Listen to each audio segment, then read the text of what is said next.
How can anyone, whether they want to work in a language school or privately from their own laptop anywhere in the world, create a rewarding and impactful career teaching English as a second language, even if they are just starting out or have no teaching experience or ability? Hi, my name is Lynette Kim, and here on the TESOL Talk podcast, I aim to answer that very question.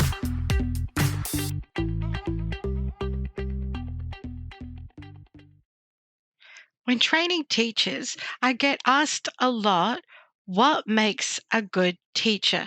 And this includes what type of personality should someone who is teaching English as a second language have? Now, this is a really difficult question to answer. And the reason for that is because anyone can do this. It just really depends on how much they want to do it, if this is something that they feel drawn to, but also, we're going on personality, how much they understand their personality and their personality traits and skills and how to use that. And a really good way to explain that, and something that I refer to in the TESOL course, is the Myers-Briggs personality indicator. And this is actually something that everyone should do. Now, I'm not saying this is the be-all and end-all, but it does give you a really good guideline. For example, when you're looking at the Myers-Briggs, we start off with extroversion versus introversion. Now, you sort of think, well, an extrovert obviously would make a good teacher. That's great. Wow. They love people. They're out there. They're friendly. They can be the life of the party. Extroverts, they draw their energy from other people, and they quickly, their inner battery drains when they're on their own. So perfect. They're going to be the best person. And you think that over introversion, where you've got the introvert who, being around too many people all the time can drain their batteries, and they actually get their energy from that time alone to reflect. So you've got to think to yourself, well, how only extroverts then can be really good ESL teachers.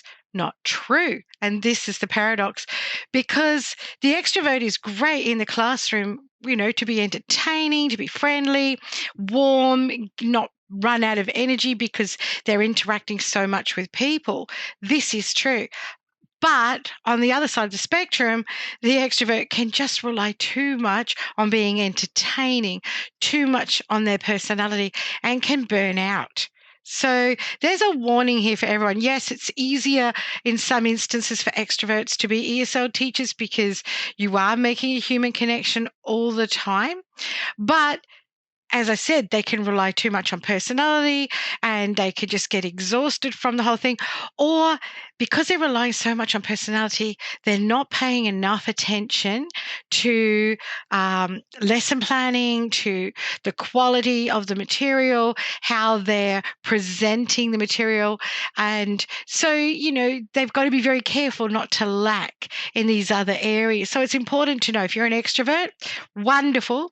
That's, ahead for you, but be sure to focus on the really important structure and practical elements of teaching English as a second language. Now, for an introvert, so if you've done the Myers-Briggs test and you know that you're an introvert, there's some really good aspects of that help you with teaching English. So you're not going to go into a lesson unprepared generally. You're going to know that this is going to tax your energy, and so be very prepared. You'll focus a lot on student talk time, which is 80%, which is fantastic for extroverts, because you don't have to entertain the class. You need to be facilitating students' interactions and students learning, and you're happy to give away that talk time, which is 80% for students. So in the classroom, the introvert isn't necessarily at a disadvantage because they're very happy to hand over the reins in that aspect. So things to watch out for both types. So for the extrovert, yes, it's going to be easy for you, but you need to be very careful to always be organized, always know what you're doing, where you're going. And even though it is good to go off the track in a lesson and chat about other things and bring to life the lesson with anecdotes and other information, you need to be careful that you're not just up there being an entertainer. But on the other hand, extroverts, you need to be careful. You know that you can get drained. So be very well prepared, know how you're going to have lots of student communication. And actually, that's the thing for the extroverts, to make sure that you really maximize student pair and group work time rather than you talking to the students. In the case of an more introverted dominated teacher, make sure that you have lots of student interaction, student with student, and pair and group work and activities like this, so that you're using your personality type to the advantage of the class. And you're also making sure that you're not burning yourself out in the process.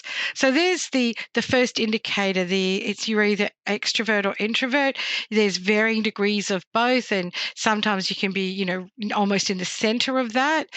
So it does adapt. Now, the next thing we look at with Myers-Briggs is sensing and intuition.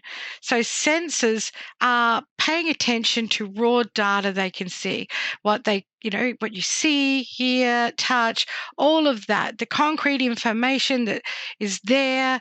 People, are very practical when they're a sensing type. They're in the here and the now.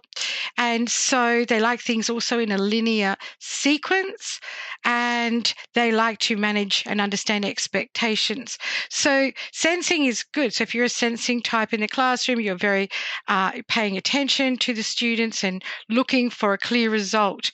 Sensors also can find that goes against them a little bit, in the sense that their expectations, they can be a little bit hard. They're seeking this concrete all the time. The classroom isn't always like that. The ESL classroom is a living organism that's constantly changing. So you just need to be a little bit flexible with that. The other type in this next letter is intuitive. So it's either sensing or intuitive. Now, intuitives pay attention to their inner voice, that instinct, and they are good at reading between the lines and recognizing connections between random things that are going on. So a lot of abstract, a lot theoretical. The intuitives are interested in something that's new or outside of routine and different ideas. So for intuitives in the ESL classroom, this is great. It can be exciting. Intuitives tend to be quite good at drawing material out and fleshing it out. So if you've got a course book and you're looking at a particular type of a lesson, intuitives are going to look at that, but they're going to look at it in a very, abstract way and think, how can I liven this up and what can I bring to it? And it's very easy for them to do that. And also the other thing, when you're teaching, the sensing types will physically see what's going on in the classroom. Teachers our students are kicking chairs, just tapping or whatever. They'll notice these physical signs that students might be anxious or bored or whatever, and they'll know to adjust what they're doing or to keep an eye on that. It's part of classroom management. And also, this is where the personality indicators help you with classroom management. And you don't think that's an issue with adults, but it is. You need to keep an eye on how things are going to do your job. And this is that how do you be a really good teacher? Now, intuitive types, they might see these things that students are doing, but they will actually sense it first. So just it's how you walk into a room and you could sense the air, the chill in the air or whatever. So intuitives tend to get a feeling when they're in the classroom of what's going on. And I had this happen to me. So I'm just giving myself away here. I'm an ENFP. So if you want to look that up afterwards, you're welcome to. But I think a lot of teachers tend to be this type of, according to Myers-Briggs, this personality type. But So I was teaching a class of adults, and I've mentioned this in one of my previous videos. There were Japanese girls that were at the back of the class, and I could just feel that something was going on at the back of the class. Initially, I just knew every time I wrote on the board, there was just this shift in the air in the room. And it was like this almost perceivable stillness. And I'm like, okay. And I just kept writing away. And then I heard a snickering, and I'm like, okay, what's that? So I didn't know if something was going on that I wasn't involved in, but behind my back. Basically, students were having their own little private joke. So I turned around, had a look, and everyone sort of like hushed. And I'm like, oh, okay. Kept writing on the board, turned back around, started up again. I could sense it. I could just feel the air getting thicker. So in the end, I just like, okay, guys, what is going on? And then, the girls told me that I had this huge tear in the back of my pants, and I'd worn black pants, and for some ungodly reason, underneath I had these bright red knickers. So it was just like, it was huge. So anyway, I was like, oh my God. And I just cracked up laughing. Oh, what are you going to do? It's not like I could change it on the spot. So the whole class just roared with laughter, and I picked up a notebook and I just kept holding that over my butt while I taught. And I actually went as far as writing, pervert on the board, and said, this is you're not allowed to perv, and, all the different forms of the word, perving and all the rest, because this is Australia and there's a bit of a joke going on because this is an adult classroom, so you can explain these things. And so we went through the whole thing, and everyone was in an uproar, and actually the academic manager and the owner of the school ended up coming in and going, what's going on? And then I showed him the tear in my pants, and he was horrified, but the whole class was laughing. So look, you do. Intuitive types will sense something's happening before as it's unfolding, or before it happens. So, it's a good type to have for that reason. But the sensing type will notice the concrete things. There might have been concrete things that I could have noticed that I didn't, but it was definitely there as far as the thickness in the air. So these two types, sensing and intuitive. So if either way, so as an ESL teacher or as a teacher in general, you just need to, if that's your type, trust it. Be aware. Look at those physical things that show that students are getting restless, like tipping their chair, leaning back on their chair, kicking their chair. Oh my goodness. I was teaching once, and it was a boardroom style classroom. So I had two students right up the front, and I was at the head of the table, and I was standing teaching. Hi, it's Lynn here. I hope you're enjoying this episode of TESOL Talks. I just want to let you know that if you're interested in teaching English as a second language, the best way to get started is by getting your TESOL certification. And I recommend a TESOL Australia course because, well, I wrote them.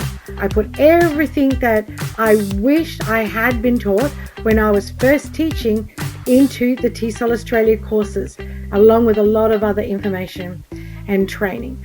If you have any questions or you need someone to help you figure out a plan to create a rewarding and impactful career teaching English as a second language, simply go to our website, tesolau.com. That's tesolau.com,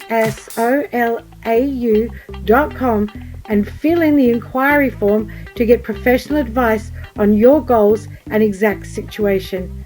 Now let's get straight back to the episode.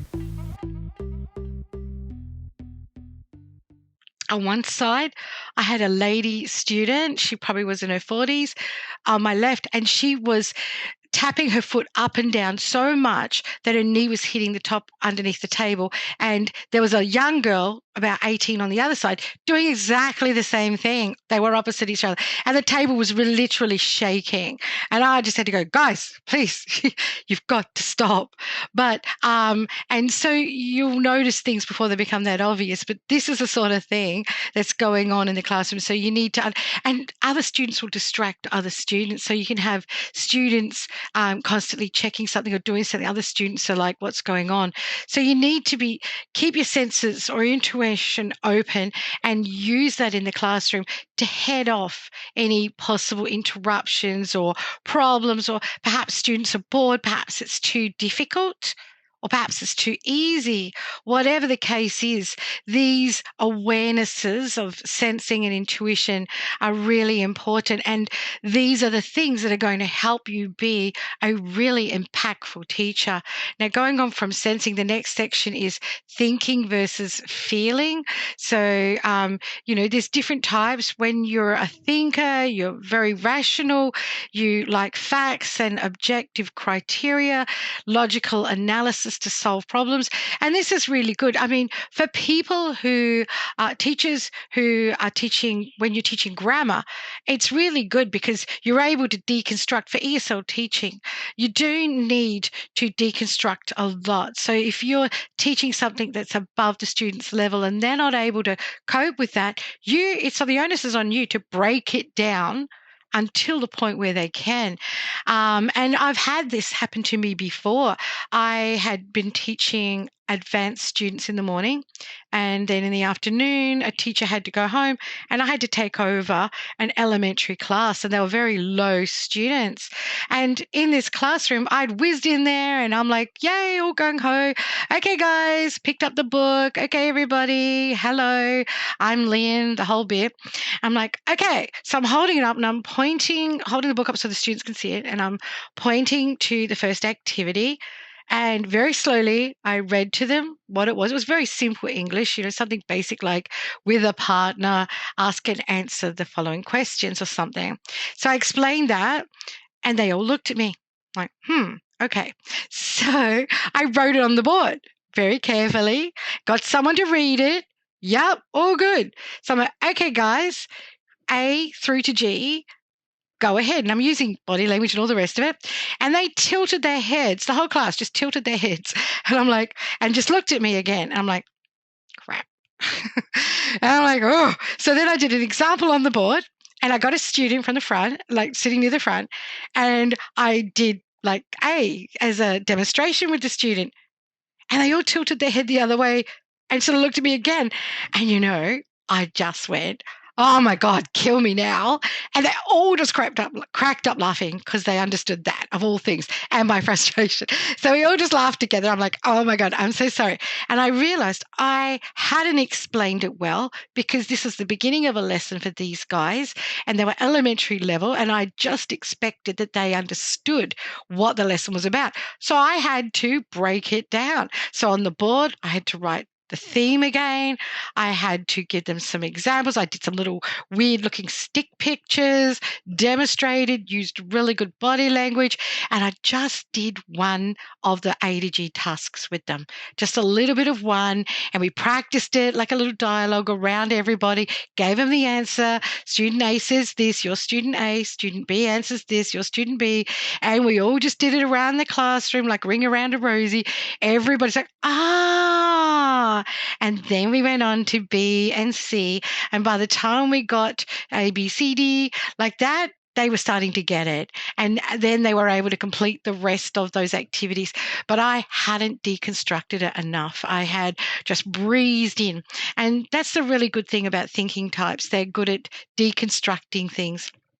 Now, the other type is the feeling. So feeler types, personality types, they will make decisions based on their social considerations, and they're paying attention to feelings of others and determining things, and not so factual. And so this is one of the things, if you're a feeling type of teacher, you are motivated to understand people, but sometimes you do need to, and it's good because that empathy, that comes across, that translates in the classroom, and students will feel that and they'll understand that. And it doesn't matter if you make mistakes, and believe me, I've made a lot, students will always forgive and understand because they're paying back in kind. It's human nature.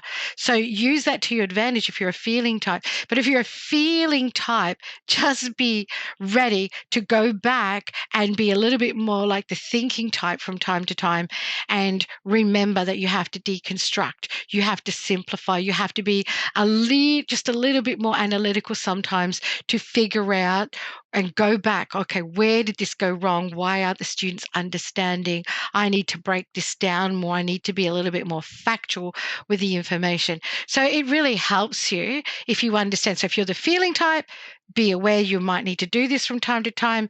If you're the thinking type, well, that's great. You'll be able to deconstruct, but just be aware to be more feeling, because you do need to work on making sure the students do get that empathy from you, that they do get that feeling that you want to connect with them, that you understand them, and that you're there to help them. Because the greatest thing you can do as a teacher is if you can get across to your students, if you can communicate to them, and this is nonverbal, but in your demeanor, in the way you speak, in the way that you radiate your personality, if students feel that you're genuinely focused and invested in their being able to understand you and learn from you, they will respond in kind. They will be so happy and they will enjoy their classes and they will try hard and they will take risks, because everything a student does in the ESL classroom is a risk for them.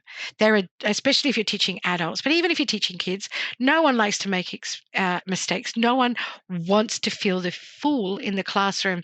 And so that's why students will lag and hold back and not be such risk takers. I mean, it does depend on culture. Certain cultures are more like that than others just because of the way that they've grown up.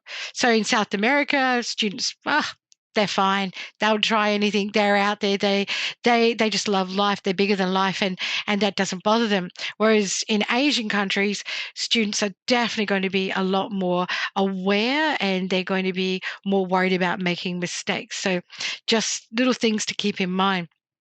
Now, the last section is judging and versus perceiving.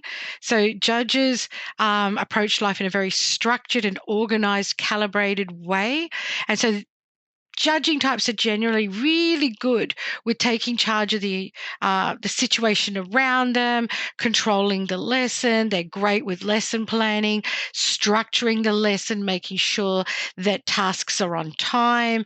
They're really good at timing and all of these things. So these types of people are great in that sense. The thing that they need to be careful is not to be too controlling and not to take their deadlines too seriously, because it's great when things go off track in the classroom, when you have that natural organic interaction and things that come out of like your discussions or what you're doing, because you have to remember, particularly teaching adults, students have life experience. They have a wealth of knowledge and experiences they can share, and their goal is to learn to speak English, to listen to English, and then read and write. But primarily, they want to be able to speak and communicate.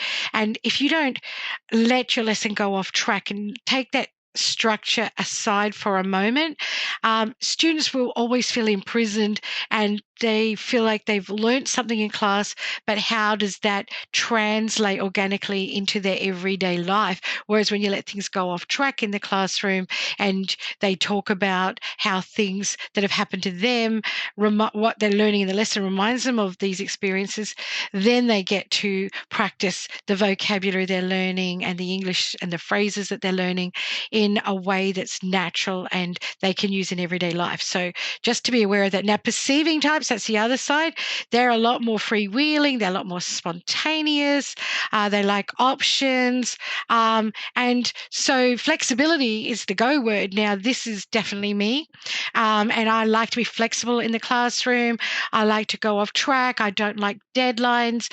I don't like to feel hemmed in. In fact, the worst thing for me is feeling like, oh my gosh, I've got to work 9 9 to 5 and I'm in prison. Oh my goodness.